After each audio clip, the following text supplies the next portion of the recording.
مولانا عبدالحکیم اسحاق کے بیانات کے لیے حکیم اسحاق آفیشل کو سبسکرائب کریں۔ مولانا عبدالحکیم اسحاق۔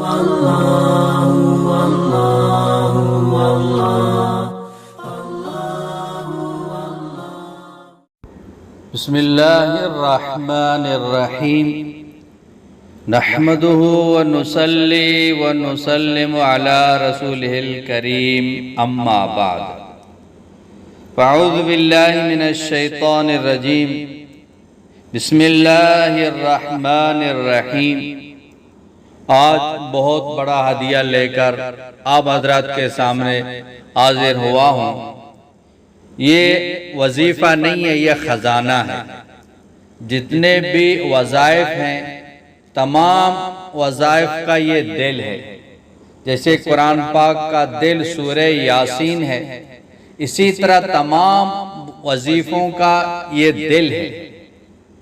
تمام بیماریوں کا علاج، تمام مسائل کا حل اسی کے اندر چھپا ہوا ہے۔ ایک فائدہ نہیں ہے، یہ خزانہ ہے۔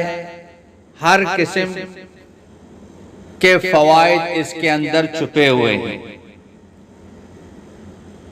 فجر کی 2 سنتوں کے بعد، فجر کی فرض سے پہلے اگر کوئی شخص یہ وظیفہ 41 بار پڑھ کر دم کرے، جسم کے کسی بھی حصے میں کسی قسم کا کوئی بھی درد ہو، اللہ کے فضل و کرم سے وہ درد جاتا رہتا ہے۔ اسی طرح دوسرے جو امراض ہیں ان کے لیے بھی مفید اور مجرب ہے۔ اور اسی طرح اگر 41 مرتبہ مسافر پڑے گا، وہ خیر و عافیت کے ساتھ وہ گھر لوٹ آئے گا۔ اور اگر جو شخص اس کو 111 بار پڑھ کر بیڑی ہتھکڑی پر دم کرنے سے وہ جو قیدی ہے وہ جلد اس کو رہائی مل جائے گی۔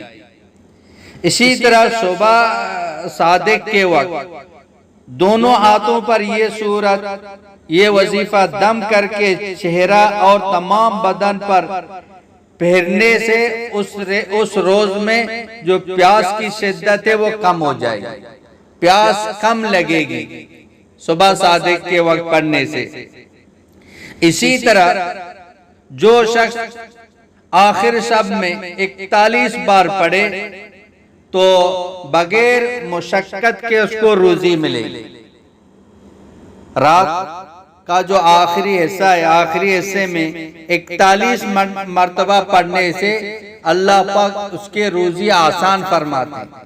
بغیر مشقت کے، بغیر تکلیف کے اللہ پاک اس کو روزی دیتے ہیں۔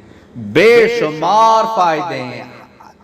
جو بھی بیماری ہو، جو بھی درد ہو، جو بھی حاجت ہو، جو بھی پریشانی ہو، اللہ پاک اس کو حل فرماتے ہیں۔ تمام وظیفوں کا یہ دل ہے۔ اس میں ایک بڑی شرط ہے، وہ شرط یہ ہے کہ یہ جو عامل ہے، وظیفہ بتانے والا اور جو مریض ہیں، ان کا عقیدہ صحیح ہو، خوش اعتقاد دونوں ہوں۔ یہ اس بڑی شرط ہے، اس کا لحاظ رکھیں۔ اور وہ وظیفہ، وہ عمل، وہ نسخہ، وہ سورت سورہ فاتحہ الحمد شریف ہے۔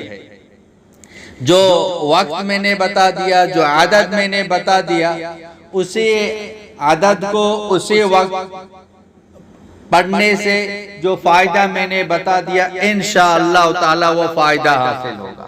بڑا مجرب وظیفہ ہے، اور اس کو یقین کے ساتھ پڑھیں، دھیان کے ساتھ پڑھیں، تسلسل کے ساتھ پڑھیں، آزمائش کی نیت سے نہ پڑھیں۔ کام ہوگا تو پڑھوں گا، کام نہیں ہوگا تو چھوڑ دوں گا۔ یقین کے ساتھ پڑھیں، انشاءاللہ تعالی کام ہو جائے گا۔ اور اس کو صدقہ جاریہ سمجھ کر دوسروں تک اس کو پہنچائیں، خود بھی اس پر عمل کریں۔ وآخر دعوانا ان الحمدللہ رب العالمین۔ مولانا عبدالحکیم اسحاق کے بیانات کے لیے حکیم اسحاق آفیشل کو سبسکرائب کریں۔ مولانا عبدالحکیم اسحاق۔